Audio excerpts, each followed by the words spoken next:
everybody! An old man's talking!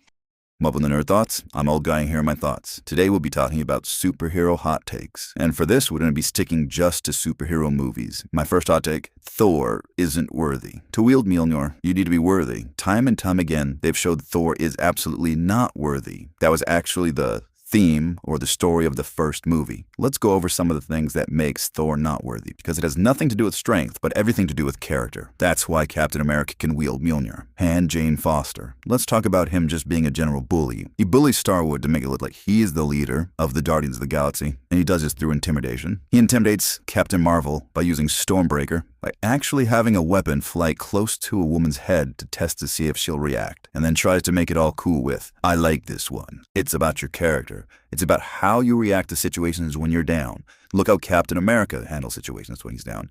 After the blip, what did he do? A support group for people that have lost people. You do the right thing still. That's what makes him worthy.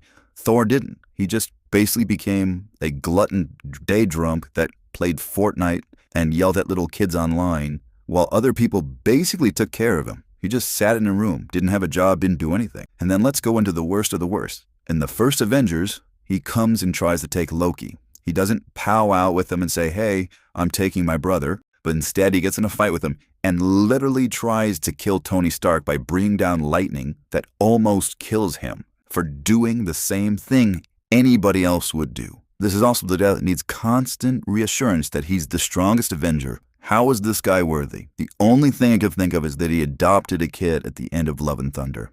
Let's do a fun one. Gal Gadot's bad acting is good for Wonder Woman.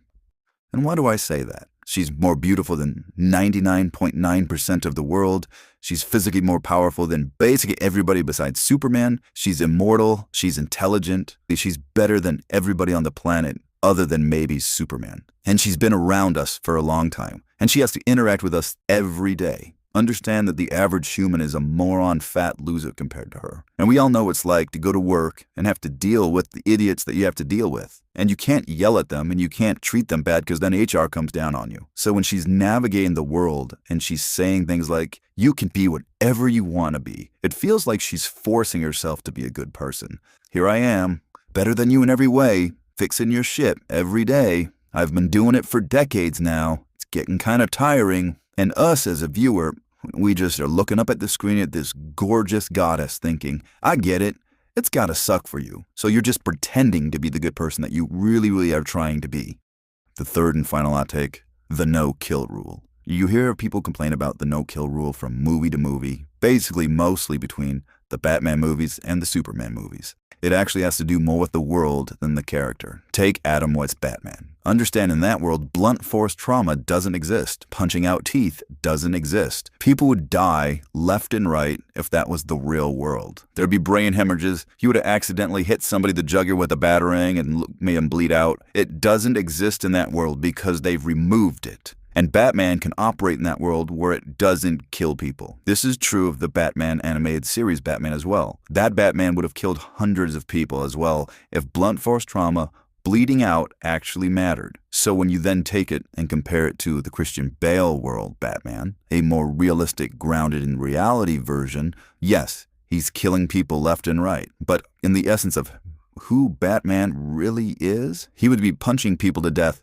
all the time. And the no-death rule is actually even worse for Superman. It only takes a few pounds of pressure to kill a human, and we can measure that in pounds. Superman's punches are measured in megatons, so Superman not killing somebody doesn't make any sense, because he'd accidentally kill people all the time. He wouldn't be able to function in our world. So you have to dull down the fact that he can't kill people in that world to make it work. Think of it this way. Superman not killing anybody is kind of like using a mechanical pencil. You have 0.7, 0.5, and then for artists, you even have 0.3 lead. Now put that 0.3 lead out 2 inches and try writing with it. You might get through a letter before it snaps. Put it out 2 inches again, try writing it with again. You might get through another letter, it snaps again. This is how difficult it would be for Superman to not kill people. So when people argue the debate between the James Gunn and the Snyderverse ones, it's just not a fair comparison. Take the James Gunn Superman movie. They bend the rules to keep people alive. At the end of the movie, when all the guys in the suits come and fly at him and he lasers them and then spins them and they fall to the ground multiple stories down,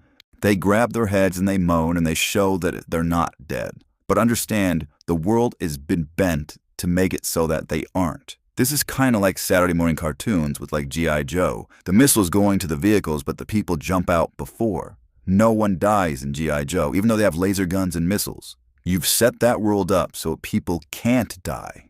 But in the Zack Snyder version, it's more of the grounded, realistic version. So yes, people are dying everywhere. Well, that's my thoughts on this. Just random thoughts and hot takes. I appreciate you for listening, and I would hope you would like and subscribe, and maybe even comment below.